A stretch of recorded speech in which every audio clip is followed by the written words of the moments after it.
दोस्तों, एक नगर में एक महान बौद्ध भिक्षु रहा करते थे।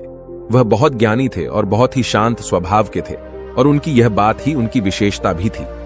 एक बार की बात है, बौद्ध भिक्षु नगर वासियों को उपदेश दे रहे थे। बौद्ध भिक्षु कह रहे थे कि शब्दों में जीवन बदलने की शक्ति होती है। अपने शब्दों से जीवन बदलो। हम जो भी शब्द अपने लिए या दूसरों के लिए कहते हैं या जो भी बातें करते हैं, उस पे हमें ध्यान देना चाहिए। इतना कहकर बौद्ध भिक्षु ने अपना उपदेश समाप्त किया और वहां से चले गए। एक दिन वह बौद्ध भिक्षु एक मार्ग से होकर गुजर रहे थे। उसी मार्ग से एक युवक होकर गुजर रहा था। उस युवक ने जब उन बौद्ध भिक्षु को देखा तो वह जोर जोर से हंसने लगा और कहने लगा, अरे साधु महाराज, आप तो ढोंगी है। आपके उपदेशों में यह कहने से कि शब्दों में बड़ी ताकत है, आपकी बात सत्य नहीं हो जाएगी। ये सब सिर्फ बातें हैं। भला ऐसे कैसे हो सकता है कि शब्दों से हमारा जीवन बदल सकता है। उस युवक की सारी बातें उन भिक्षुओं ने ध्यानपूर्वक सुनी और उसके बाद वह मुस्कुराते हुए उस युवक से कहते हैं, बेटा, नाद से ही तो यह दुनिया प्रकट हुई है और अच्छे शब्दों के पीछे भी नाद ही होता है जो पूरा जीवन बदल देता है।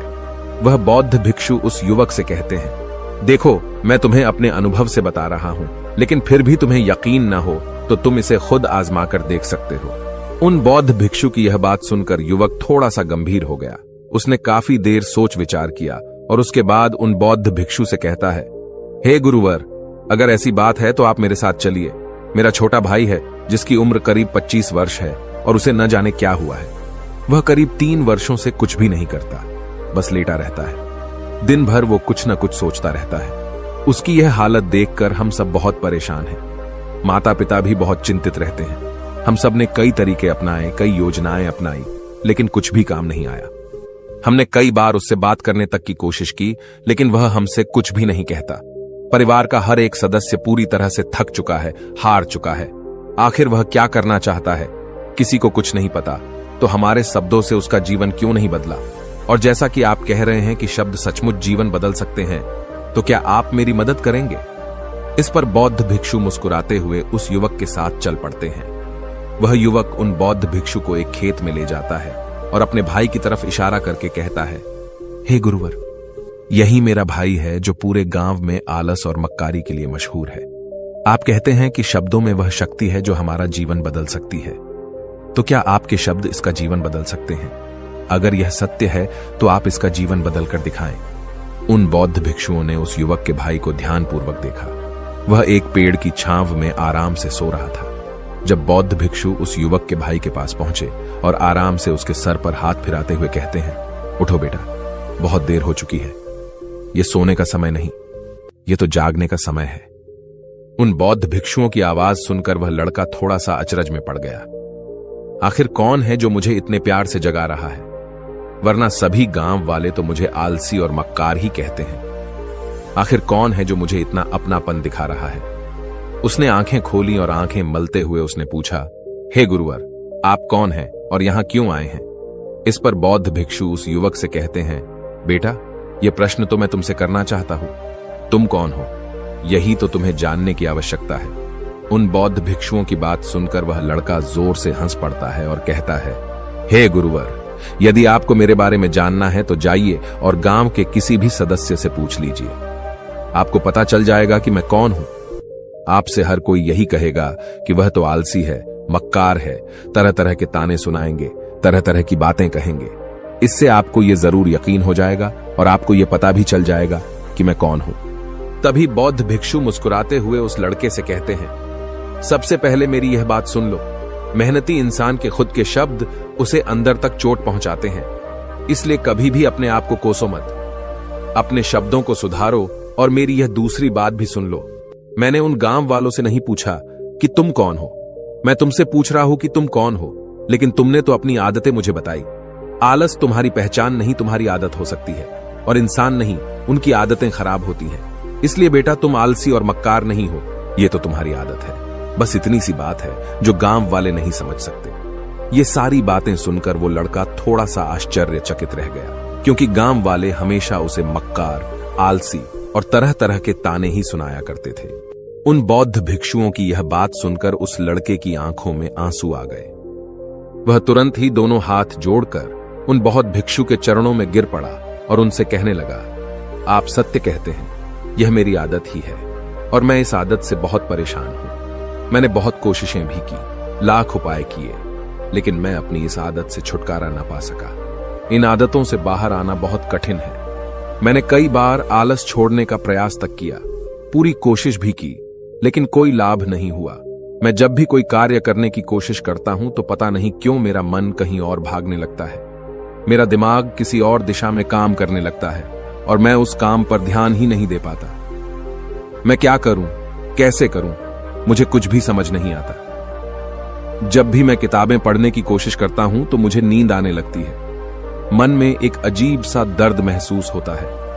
ऐसा लगता है कि मेरा जीवन यूं ही व्यर्थ जा रहा है और जब मैं इस दर्द को बर्दाश्त नहीं कर पाता तो मैं सो जाता हूं, ताकि जब मैं उठूं तो मुझे दर्द न महसूस हो। और अब तो मुझे यह भी यकीन हो चुका है कि मैं इन आदतों से नहीं निकल सकता। ये आदतें मुझे नहीं छोड़ने वाली। इस पर बौद्ध भिक्षु उस लड़के से कहते हैं, बेटा, यदि तुम इस आलस की आदत को छोड़ना चाहते हो तो मैं तुम्हें एक सही उपाय बता सकता हूं, लेकिन उसके लिए तुम्हें कल सुबह मुझे मिलना होगा, तभी वह तरीका मैं तुम्हें बताऊंगा। यदि तुम उस तरीके को सीखना चाहते हो तो कल सुबह मेरे पास चले आना। इतना कहकर बौद्ध भिक्षु वहां से चले गए, लेकिन उन बौद्ध भिक्षु की सारी बातें उस लड़के के कानों में गूंज रही थीं। वह यह समझ नहीं पा रहा था कि आखिर वह बौद्ध भिक्षु उसे कौन सा मार्ग दिखाने वाले हैं। वह ऐसा कौन सा उपाय बता देंगे जिससे उसके जीवन से आलस्य हमेशा हमेशा के लिए खत्म हो जाएगा। देखते ही देखते रात हो गई। रात भर वह अपने बिस्तर पर करवट लेता रहा और उन बौद्ध भिक्षु की बातों के बारे में सोचता रहा।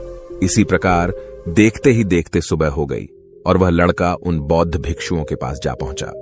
वह लड़का उन बौद्ध भिक्षु को प्रणाम करता है और कहता है, गुरुवर, जैसा कि आपने कहा था, लीजिए मैं आ गया। अब मुझे वह मार्ग बता दीजिए जिसे मैं अपने जीवन से इस आलस्य को निकाल सकता हूं। तभी बौद्ध भिक्षु उस लड़के से कहते हैं, बेटा, जब भी तुम्हारा मन दुविधा में हो, तुम निर्णय न ले पा रहे हो और तुम्हारे मन में तरह तरह के प्रश्न उठ रहे हो कि मैं क्या करूं, कैसे करूं, इस कार्य को पूर्ण कैसे करूं, यह सब कैसे होगा, तब तुम वास्तविकता में अपने अतीत से सोच रहे हो कि पिछली बार तुम्हारे ऐसा करने पर क्या हुआ, या अतीत में तुमसे लोगों ने क्या कहा था। तो आज से कभी भी अपने अतीत से नहीं, बल्कि भविष्य से सोचो। इस पर लड़का कहता है, भविष्य से? वह भला कैसे? तभी बौद्ध भिक्षु उस लड़के से कहते हैं, मान लो कि तुम्हें आज किसी भी चीज की कमी नहीं है। तुम्हारे पास वो हर चीज है जो तुम चाहते हो, वह सारी सुख सुविधाएं हैं। तो अब बताओ, तुम अपना जीवन कैसे व्यतीत करना चाहोगी? उन बौद्ध भिक्षु की यह बात सुनकर वह लड़का कुछ देर के लिए सोच में पड़ गया, क्योंकि आज तक उसने सभी गांव वालों के केवल ताने ही सुने थे। किसी ने भी आज तक उसके जीवन के बारे में उससे ऐसी बात नहीं की थी और वह गुरुवर उसे आने वाले भविष्य के बारे में उससे बातें कर रहे थे। उन बौद्ध भिक्षु की यह बात सुनकर वह लड़का खुद से प्रश्न करने लग गया कि अगर मेरे पास सब कुछ होगा, धन की कोई कमी नहीं होगी और सारी सुख सुविधाएं होंगी, तो मैं अपना जीवन कैसे व्यतीत करूंगा? कुछ देर सोच विचार करने के बाद वह उन बौद्ध भिक्षु से कहता है, गुरुवर, मैं यह दुनिया घूमना चाहूंगा, पहाड़ों पर चढ़ना चाहूंगा, समुद्र की रेत पर चलना चाहूंगा और मैं एक बहुत बड़ा व्यापारी बनना चाहूंगा। तभी अचानक उस लड़के का ध्यान टूट गया और वह उन बौद्ध भिक्षु से कहता है, परंतु हे गुरुवर, यह सब कैसे संभव होगा? केवल मेरी मात्र सोच लेने से तो यह सब पूरा नहीं होने वाला। उसके ऐसा कहते ही उसके अतीत में बीती हुई सारी घटनाएं उसकी आंखों के सामने से गुजरने लगी और वह एक बार फिर से निराश होने लगा। और अब वह यह सोचने लगा कि मेरे पास तो पैसे ही नहीं है, तो मैं भला व्यापार कैसे कर सकता हूं? न ही मेरे पास व्यापार का कोई अनुभव है। ऐसी स्थिति में मैं भला यहां से कैसे निकल सकता हूं? उस लड़के के इस प्रश्न का जवाब देते हुए वह बौद्ध भिक्षु उस लड़के से कहते हैं, भंते, हर रात में सोने से पहले तुम हर दिन अपना लक्ष्य एक कागज पर लिखो और सुबह उठकर सबसे पहले उस लक्ष्य को देखो और सोचो कि उस लक्ष्य को पाने के लिए तुम आज क्या कर सकते हो, और जो भी तुमने उस कागज पर लिखा होगा उस कार्य को उसी दिन पूरा करने की हर मुमकिन कोशिश करो। इस पर वह लड़का कहता है, ठीक है, आप सच कह रहे हैं, लेकिन जब मैं बहुत सोचने लगता हूं तो मेरा मन बेचैन होने लगता है और मन में तरह तरह के विचार उठने लगते हैं और इन विचारों को शांत करने के लिए मैं सो जाता हूं ताकि वह विचार मुझे परेशान न कर पाए। उस लड़के की इस समस्या का समाधान करते हुए वह बौद्ध भिक्षु उस लड़के से कहते हैं, बेटा, अंतर्मन की चाल को पकड़ो और शब्दों की मदद से नया भविष्य बनाओ। तभी लड़का कहता है, हे गुरुवर, आप क्या कहना चाहते हैं? मैं आपकी बात समझ नहीं पा रहा। इस पर बौद्ध भिक्षु मुस्कुराते हुए कहते हैं, बेटा, कैसे होगा? यह जो सवाल है, यह सवाल नहीं बल्कि एक डर है जो तुम्हारे अंतर्मन में बैठा हुआ है, जो तुम्हें अगला कदम लेने से रोक रहा है, तुम्हें कदम आगे बढ़ाने से रोक रहा है। यदि तुम वास्तविकता देखो तो किसी को भी नहीं पता होता कि वह कार्य कैसे होगा, लेकिन एक इंसान जब दृढ़ निश्चय कर लेता है तो वह अपने उद्देश्य को सामने रखकर लगातार प्रयास करता रहता है और वह अपनी सफलता प्राप्त कर ही लेता है। तभी वो लड़का उन बौद्ध भिक्षु से कहता है कि हे गुरुवर, अगर ऐसी बात है तो मन में बार बार चिंता क्यों होती है? मन बार बार बेचैन क्यों हो उठता है? इस पर बौद्ध भिक्षु कहते हैं, बेटा, क्योंकि तुम्हें डर है कि तुम कमजोर हो। तुम्हारे अंतर्मन में बैठा है कि तुम में कुछ कमी है, तुम किसी काम के नहीं हो, और यही कारण है कि तुम कोशिश करने से डरते हो, क्योंकि तुम्हारा अंतर्मन हमेशा तुम्हें रोकता रहता है। जब भी तो कोई कार्य शुरू करना चाहते हो, तुम्हारा मन तुमसे पहले कह देता है, इससे आगे मत बढ़ना, अन्यथा तुम हार जाओगे, और इसी कारण तुम्हें चिंता होने लगती है, तुम्हारा मन बेचैन होने लगता है। तभी वो लड़का कहता है, गुरुदेव, आपने जो कुछ भी कहा वो बिल्कुल सत्य है, लेकिन अब आप ही मुझे बताइए कि मैं इस परेशानी से बाहर कैसे निकलूं? इसका जवाब देते हुए वो बौद्ध भिक्षु उस लड़के से कहते हैं, बेटा, इस समस्या का समाधान बहुत ही आसान और सरल है। तुमने देखा होगा कि अक्सर ही हम अपने आप को दोष देते रहते हैं, अपने आप को तरह तरह के अपशब्द कहते रहते हैं जो हमारे अंतर्मन में जाकर बैठ जाते हैं और वही हमें आगे बढ़ने से रोकते हैं। और इन शब्दों का हम पर बहुत गहरा प्रभाव भी पड़ता है, क्योंकि जैसा हम खुद से कहते हैं, जैसा हम पूरी भावनाओं के साथ सोचते हैं, हम वैसा ही बनते चले जाते हैं। इसलिए यदि तुम खुद को बदलना चाहते हो तो कि तुम भी काबिल बन सको, तो तुम्हें अपने अंतर्मन को नए संदेश देने की जरूरत है, जैसे कि मेरे शरीर का हर एक कण, हर एक हिस्सा, हर एक विचार शांति और ऊर्जा से भरा हुआ है। मैं दृढ़ संकल्प और आत्मविश्वास के साथ हर दिन के लक्ष्यों को पूरा करता हूं। मैं अपने कमजोरी को अभ्यास में बदलता हूं, चिंता को ध्यान में बदलता हूं। मैं उत्साह और ऊर्जा से भरा हुआ हूं, लगातार अपने लक्ष्यों पर काम करता हूं। ऐसे शब्द जब तुम खुद से कहोगे तो तुम शक्तिशाली महसूस करने लगोगे और तुम्हारी सारी चिंताएं खत्म होने लगेंगी, क्योंकि यही शब्दों की ताकत है। वह तुम वही बना देंगे जो तुम खुद से कहोगे। तुम जितनी भावना के साथ यह वाक्य बोलते हो, उसे महसूस करते हो, उतनी ही भावनाओं से यह शब्द तुम पर असर करना शुरू कर देंगे। धीरे धीरे यह शब्द तुम्हारे मन और व्यक्तित्व की सोच का हिस्सा बन जाएंगे। लेकिन मेरी एक बात याद रखना कि तुम्हारा अंतर्मन इतनी आसानी से हार नहीं मानने वाला। जब तुम आगे बढ़ोगे तो मौका मिलते ही वह तुम्हें पीछे खींचेगा। तुम्हारे अतीत के बीते हुए सारे कड़वे अनुभव तुम्हें याद दिलाएगा, ताकि तुम डर जाओ और एक बार फिर से अपने लक्ष्य का पीछा करना छोड़ दो। लेकिन तुम्हें इसकी चिंता नहीं करनी है। उन सकारात्मक शब्दों के कारण तुम्हारा मन सकारात्मक विचारों को स्वीकार करने लगेगा। आगे वह बौद्ध भिक्षु उस लड़के को चेतावनी देते हुए कहते हैं, मेरी एक बात और याद रखना कि तुम्हारा ध्यान आलस्य पर नहीं होना चाहिए, अर्थात तुम्हें कभी आलस नहीं मिटाना, बल्कि तुम्हें एक नए भविष्य का निर्माण करना है, एक नए व्यक्तित्व का निर्माण करना है। तुम्हारा पूरा ध्यान केवल इस पर ही होना चाहिए। उन बौद्ध भिक्षुओं की बात सुनकर लड़का कहता है, ठीक है गुरुवर, आप जैसा कहते हैं मैं वैसा ही करूंगा। तभी वह बौद्ध भिक्षु उस लड़के से कहते हैं, बेटा, अभी तो मैं इस गांव से जा रहा हूं, लेकिन कुछ सालों के बाद मैं वापस आऊंगा। इतना कहकर बौद्ध भिक्षु वहां से चले गए और वह लड़का अपने घर लौट गया। लेकिन अब उस लड़के के मन में तरह तरह के विचार चल रहे थे। वह लड़का यह सोच रहा था कि अगर मैं अपनी मनपसंद जिंदगी जीने लगूंगा, अगर मैं दुनिया घूमने लगा, नए लोगों से मिलने लगा और अपनी पसंद का काम करने लगा, तो मेरी जिंदगी कैसी होगी।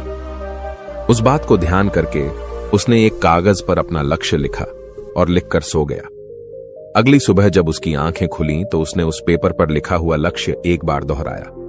उसके बाद वह कुछ देर के लिए शांत हो गया। तभी उसे उन बौद्ध भिक्षु की बात याद आई कि तुम अपने लक्ष्य के लिए आज क्या कर सकते हो। उसने खुद से सवाल किया कि मैं आज अपने इस लक्ष्य को प्राप्त करने के लिए क्या कर सकता हूं। तभी उसे एक बार फिर से उस पेपर की तरफ ध्यान दिया। उस पेपर पर लिखा था कि मैं बाजार जाता हूं और लोग व्यापार करने की कौन सी चीजें, कौन से सामान लेकर आते हैं। मैं उन चीजों को देखता, उन चीजों को पता करता। वो पढ़ने के बाद तुरंत ही बाजार चला गया। वह अलग अलग दुकानों पर बैठा उन्हें देखा, लेकिन उसे कुछ समझ नहीं आ रहा था, क्योंकि लोग अलग अलग व्यापार कर रहे थे, अलग अलग तरह की चीजें और सामान ले रहे थे, और किसी ने उसकी कोई मदद नहीं की। वह बहुत उदास हो गया और निराश होकर वापस घर लौट आया। तभी उस लड़के को उन बौद्ध भिक्षु की एक और बात याद आई। शब्दों में बहुत ताकत है और शब्द हमारा जीवन बदल सकते हैं। उसे वह सकारात्मक विचार याद आए। वह उन्हें सुबह शाम दोहराने लगा और अब से वह हर दिन ऐसा ही करता। देखते ही देखते 1 महीना बीत चुका था, लेकिन अब तक उसके जीवन में कोई बदलाव नहीं आया था। अब वह लड़का यह सोचकर निराश होने लगा था कि उसके जीवन में तो कुछ भी परिवर्तन नहीं हो रहा। लेकिन 1 महीने के बाद उसे महसूस हो रहा था कि वह पहले से अच्छा महसूस कर रहा है। उसका दिमाग अब अच्छी तरह से सोच पा रहा है। वह पहले से ज्यादा चलने फिरने लगा है। धीरे धीरे उसे समझ में आने लगा कि जो लोग आगे बढ़ते हैं, महान काम करते हैं, उनकी सोच में कितना अंतर होता है। वे लोग हमेशा शक्तिशाली विचार सोचते हैं। दूसरों की छोटी सोच और डर से वह कभी प्रभावित नहीं होते। जब भी उनके सामने कोई मुश्किल आन पड़ती है तो वह घबराते नहीं, बल्कि उस समस्या का समाधान निकालते हैं। इस समस्या के समाधान पर ध्यान केंद्रित करते हैं और न ही वह कभी किसी का इंतजार करते हैं। वह केवल खुद पर विश्वास करते हैं और तुरंत ही कदम आगे बढ़ाते। जब उस लड़के को ये सारी बातें समझ में आने लगीं, तो उसने भी धीरे धीरे अपने कदम आगे बढ़ाने शुरू किए। उसने बिल्कुल वैसा ही व्यवहार करना शुरू किया। अब से वो कभी खाली नहीं बैठता था। जब भी उसका मन करता, वो बाजार जाता और लोगों के बारे में जानता समझता कि वो किस प्रकार व्यापार कर रहे, कौन से चीजें खरीद रहे हैं और किन चीजों पर उन्हें लाभ हो रहा है। और जब उसका मन करता तो अपने पिता की मदद भी करता था। वो अपने पिता के साथ मंडी में जाता, वहां पर जाकर मोल भाव करता। ते हमेशा कुछ न कुछ सीखने में ही जुटा रहता है। तभी एक दिन गांव में एक मसाले का व्यापारी आया। उसे कुछ पढ़े लिखे नौजवानों की जरूरत थी, जो माल की गिनती कर सके और हिसाब रखने का काम कर सके। वह लड़का अपने लक्ष्य को जानता था कि उसे क्या पाना है। उसे समझ में आ गया था कि इस काम से उसे बहुत कुछ सीखने को मिलेगा। बेहिचक उस सेठ के पास पहुंच गया। वह जानता था कि उसे उस काम के बहुत कम पैसे मिलेंगे, लेकिन फिर भी वह उस काम को करने के लिए तैयार था। अब उस लड़के की सोच पूरी तरह से बदल चुकी थी। अब वह बाकी लोगों की तरह नहीं सोचता था। बहुत ईमानदार और समझदारी से काम करता था। देखते ही देखते करीब 3 महीने बीत गए और अब व्यापारी यह समझ चुका था कि नौजवान बहुत ही समझदार है और वह उसे व्यापार में बहुत मदद करता है। इसलिए उस मसाले के व्यापारी ने उस लड़के को अपना सहायक बना लिया। उस व्यापारी ने देखा कि इस लड़के की दिनचर्या सबसे अलग है। यह हर दिन पढ़ता है, लिखता है, सुबह उठकर ध्यान करता है, नई चीजें सीखता है। परेशानी आई तो भी विचलित नहीं होता। ये सबसे सम्मान से बात करता है, सबका आदर करता है। देखते ही देखते 1 साल बीत चुके थे और अब तो व्यापारी उस नौजवान से बहुत खुश था।